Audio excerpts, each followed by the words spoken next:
Assalamualaikum warahmatullahi wabarakatuh. Hai, perkenalkan nama saya Salpijun Kazami dari kelompok 1. Hai, perkenalkan nama saya Riani Salsabila dari kelompok 1.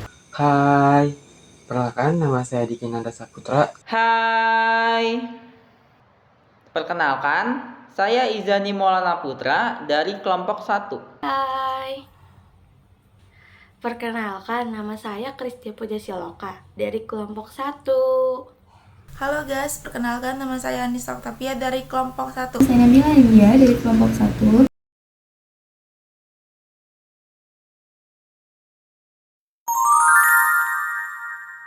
Perubahan yang terjadi pada masa reformasi saat pergantian jabatan presiden sebagai bentuk perbaikan atas kekacauan politik di masa Orde Baru. Pelaksanaan demokrasi Pancasila era reformasi membuka kesempatan semua orang untuk menggunakan hak politiknya pada masa Orde Baru.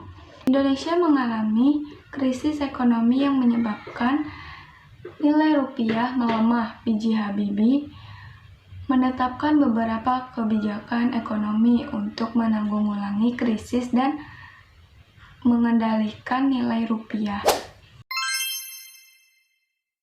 Menjelaskan tentang kebijakan ekonomi masa reformasi. Yang pertama, kerjasama dengan IMF.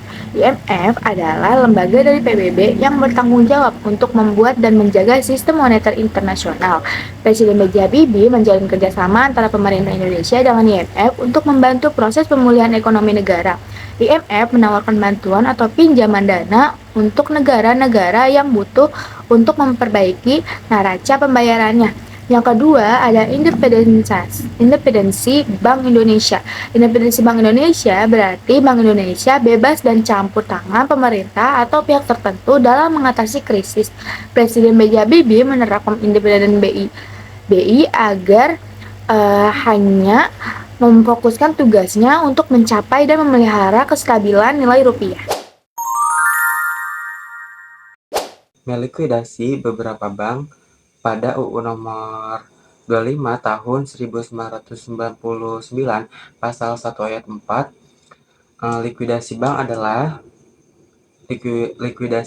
adalah tindakan penyelesaian seluruh hak dan kewajiban. Nah, sebagai akibatnya itu pencabutan izin usaha dan pembubaran. Nah, B.J. Habibie itu melikuidasi beberapa bank yang bermasalah pada saat krisis agar kembalinya nilai rupiah yang menjadi stabil. Nah, nomor 4 itu ada meningkatnya nilai tukar rupiah. Nah, Presiden B.J. Habibie itu menaikkan nilai tukar rupiah terhadap dolar Amerika hingga di bawah 10 juta mulai 20 Mei 1958. Tercatat itu ada nilai rupiah menguat dari 11.200 US dollar. Nah, menjadi 7.385 US dollar sampai 20 Oktober 1999. Nah, di bulan Juni 1999, nilai tukar rupiah itu terhadap dolar Amerika pernah menyentuh yang terkuat jadi 6.550 US dollar Amerika Serikat. Membentuk lembaga ekonomi. Presiden B.J. Habibie membentuk lembaga pemantau dan penyelesaian masalah utang luar negeri.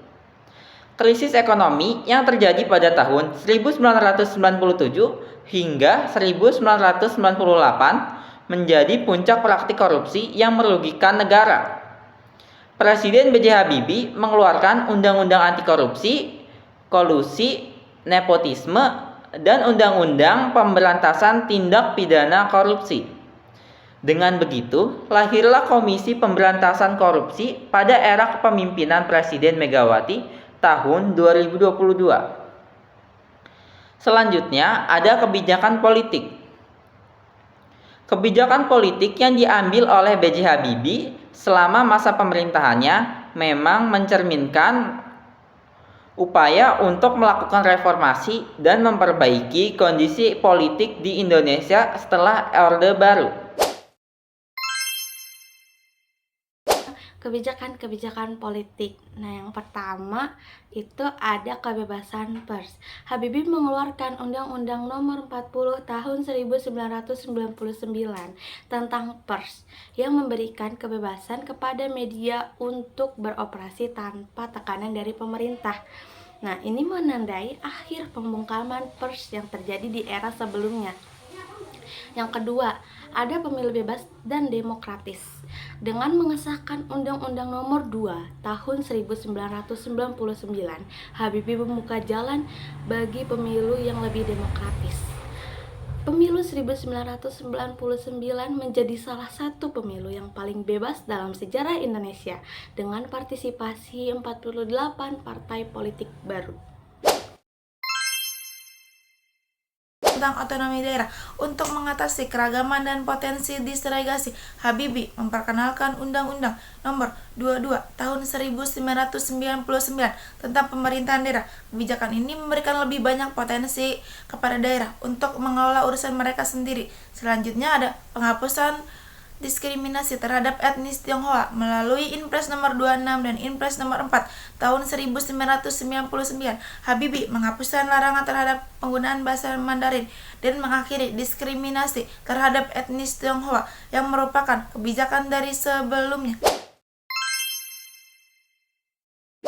Akhirnya Komnas Perempuan menanggapi kekerasan seksual yang terjadi pada peristiwa Mei 1998, Habibie mengeluarkan keputusan Presiden Nomor 181 Tahun 1998 yang mendirikan Komisi Nasional Perempuan untuk menangani isu-isu terkait perempuan dan kekerasan.